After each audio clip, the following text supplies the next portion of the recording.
So we've got about roughly 20 minutes left to the scheduled time for the session. That's plenty of time to ask some questions. Wake up, Simon. It's time for the Q&A. So are there any questions for the speakers? Yeah. Oh, and can you say your name first when you ask your question? John Day, Law College of Nursing and Publishing. Simon, I was very taken by the information about Google searching by the study, because I don't think I'd be giving anything away. In that, when I worked recently for Portland Press, 50 to 60% of subscriber referrers were via Google and not Google Scholar.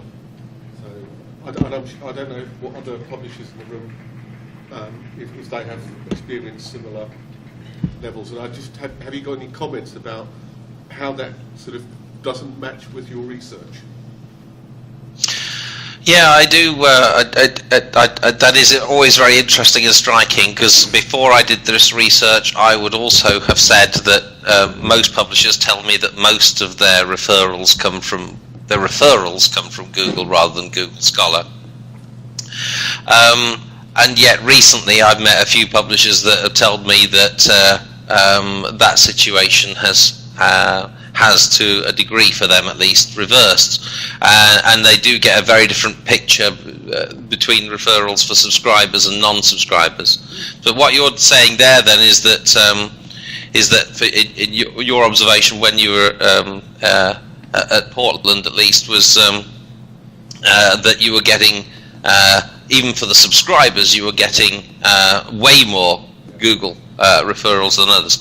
Yeah, I mean, I'm also surprised, but the thing is, this was consistently reported across many thousands of people. So yes, it does fly in the face of what I'd held to be true in the past, but I have met a number of publishers more recent since this study who've corroborated this to a greater or lesser extent.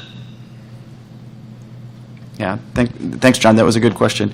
I think from what we've seen at Highwire is it can vary on a journal-by-journal title. I mean, it really depends on the subject matter. And I think, Simon, you had a slide that showed that certain areas of subject were more inclined to have referrals coming in from Scholar, whereas others were from regular Google. So I think that the area of study has a lot to do with it. Thanks for the question. Other questions? Oh, come on, you all have more questions than that. Oh, right in front, Allison. Can you like maybe go to the microphone so that Simon can hear you? Sure. If you don't mind.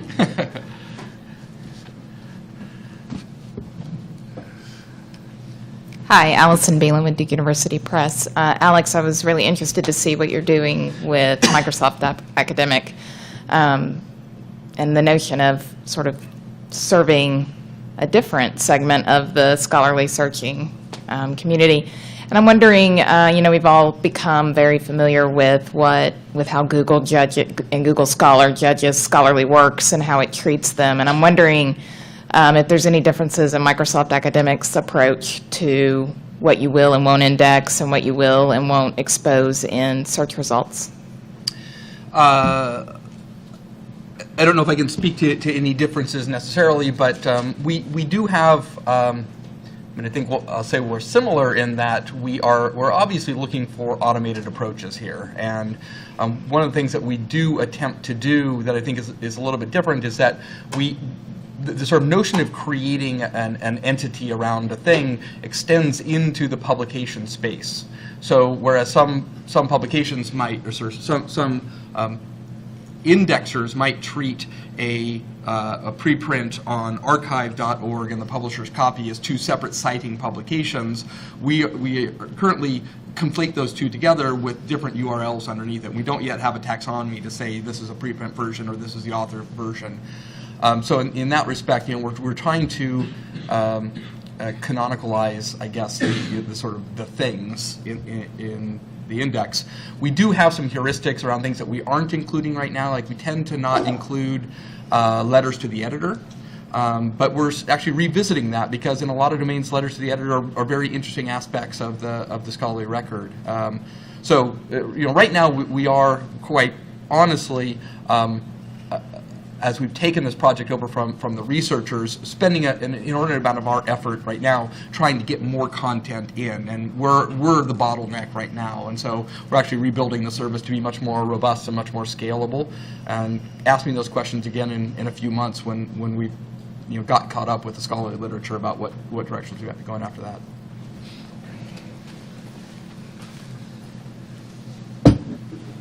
Mine is on the heels of that, but very specifically, Bernie Stukenborg with the Sheridan Group of Companies. So with regards to search and what you will and will not deliver as a link, so we know that Google has stopped delivering links if it's behind a paywall, unless you go through Google Scholar. What about Microsoft Research? We actually, many of the people in this room, we have actually gone out and specifically signed content agreements with to say, can we get access to your content? Can we get regular feeds of content to you? And we endeavor to the point that it's possible to actually show the publisher's version of record as the primary link on the page. We've actually, in recent months, implemented support for the Crossmark program, so where we get Crossmark metadata coming across from Crossref, will show that as the primary link on it. So our goal is to provide access to as much of the content as we can, and we're not filtering at that level. So even if it's behind a firewall and it exists, Yeah.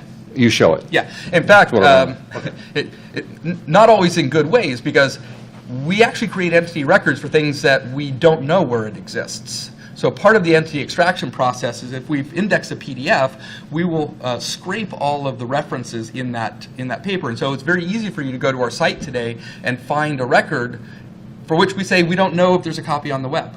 But it's still part of the citation record. It's still part of the sort of scholarly dialogue. So, okay. Alex, so if a publisher wants to check and see if Microsoft Academic is getting their full text, that would mean that they would need to contact you or somebody to have a licensing agreement? No, actually, we don't. So the licensing agreements was a way that we could. We have traditionally tried to ameliorate the concerns that publishers have where they're giving us the full text. We're trying to move in the direction right now of a much more lightweight model, so that will allow us to get your content into the system faster. So we've been talking about the notion of sort of a click-through EULA and a portal for the publishers to come to, where you can say, here's my content, here's my sitemap. And much in the same way that Bing offers these webmaster tools to people who want to have their sites indexed today, provide that sort of self-service opportunity. And without making promises, because I don't know how far in the future this will be, we'd really like to provide a robust platform for metrics back. Who are searching your site? What are they looking for? Things like that. Great. But you can go to our site today, even if we don't have a contract in place with you. We probably have some of your publications because they have been cited by others, because they exist in institutional repositories, because end users have come and uploaded BibTeX files or pointed us to PDFs that exist on departmental servers. So you may find a very skeletal or fragmented journal record for one of your journals there, even if you're not currently supplying us with content. Other questions? So I have another one sort of for Alex and Simon. Simon, going back to that slide that you showed that there was kind of variability by subject area for Scholar versus Google. Two questions there. One for you, Simon. Did you see similar types of variations based, not looking at the search engines, but looking at the web scale discovery services like ProQuest or Ex Libris? Did you see any kind of variations from service to service there? And for Alex, is there the same sort of variability, you think, between Bing and Academic? Simon, do you want to go first? Sure. I think, I don't know if you're seeing the slides, are you? Yeah. Are they paging through for you? Okay, that's nice. So this was basically, when I'm talking about library web pages, I'm talking about what the library tech would call web scale discovery solutions. So what I've measured is only the difference by subject generically amongst the solutions, rather than saying, is summon different to primo behavior or anything like that within that space. But there's definitely subject-based variations in usage of those products that we observed. Great. Thanks. And I don't think that we have enough information yet to say anything statistically on that. I mean, some anecdotal differences with users, but we haven't done enough at scale where we've actually been tracking domains. Mm-hmm. Great. Any other questions? Somebody's got to give Jan a question. It's too obvious. Great. Well, then I would say we've got about 10 minutes before the next part of the schedule begins. Simon, thank you so much for dialing. It must be really late o'clock in England right now, so I really appreciate you dialing in for this. And as Simon Thank you pointed very out much. earlier, dialing is sort of an anachronism here. Thank you for using cutting-edge web voice over internet technology to join us.